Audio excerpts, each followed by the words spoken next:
and sunflower seed oil have also seen 60 to 75% annual price rise. So that's the kind of situation that the world is facing, and what does it portend really for our future is something that we're about to discuss with Dr. Nilanjan Banik, well-known economist. Good evening to you. Dr. Banik, what do you make of the situation?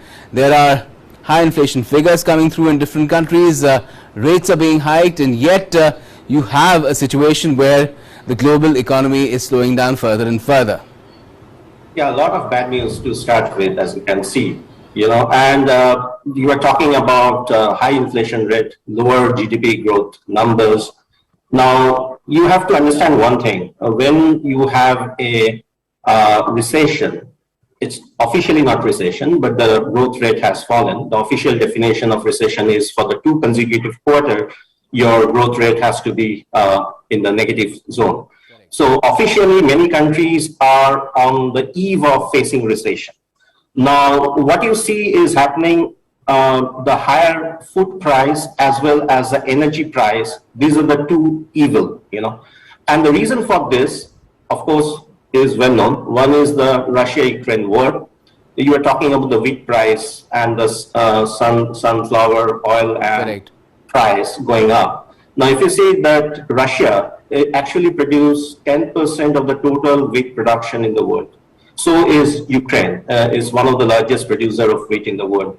So is on account of corn oil and sunflower oil. Ukraine is one of the largest producer of these 2 types of oil in the world. For Indonesia, for other countries who are also producing oil, seeing this supply chain disruption, which is happening in the context of US, Ukraine-Russia war, they are actually stopped their export, Even in case of India, I would say the government did rightly so. They have actually initially asked wheat export to be banned. Even in case of Indonesia, you see the palm oil export, which they are one of the largest exporters. They have actually stopped that, exporting that. Only recently, I think they are going to pull back that decision. Now, one aspect of this, as you know, as you have already mentioned, has to do with the supply chain disruption in the world food market. And that is raising the price. And the other important component is, of course, the energy. That is also something you mentioned. Now, what has happened because of sanction on Russian gas and LPG, the oil price of these items have gone through the roof.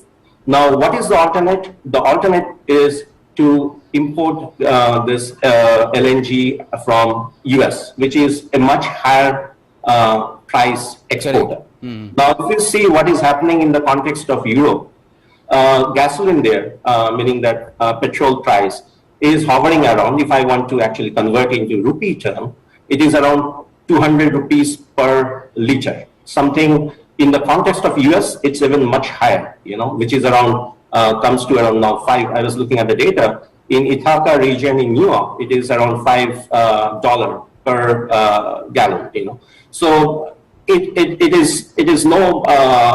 it's quite easy to understand why is it that inflation is so much higher in this part of the world, because this oil and crude oil and energy, these are what we call intermediate inputs, which goes in the production of any final output. Now, Dr. Banik, if I could just ask you, central banks, various central banks have been increasing rates.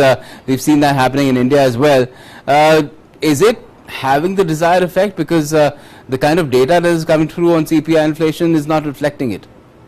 I don't think it's going to have any effect, because you see, when we teach economics, and when we teach economics, we basically say this, the whole idea of monetary tightening is to increase the rate of interest, because if the rate of interest goes up, then the consumption expenditure is likely to fall, and therefore the overall demand is going to fall, and therefore the price is going to settle to a lower level.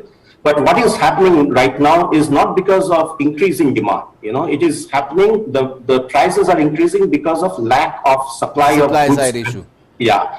So under condition when you have a supply side issue and you are trying to taper the demand by increasing the rate of interest, I think it is going the other way around. We are in for some more shock, in the sense that this is going to continue a little bit more, provided during winter, my hope is maybe Russia and Ukraine, if they agree to a ceasefire, that is going to ease out a little bit of supply chain that we are seeing in the context of global food commodities.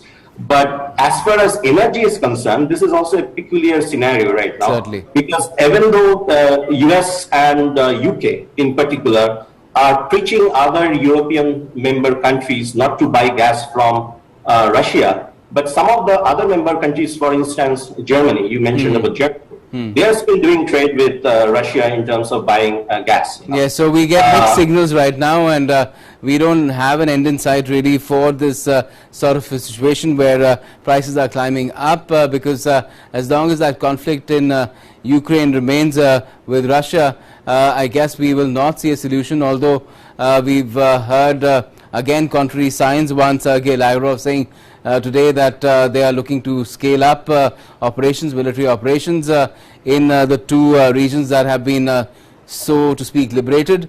And also we have Putin saying that the grain blockade in Ukraine, that there is some positive movement in getting it lifted as well. So we don't know what will really happen in the coming days. Thank you so much for joining.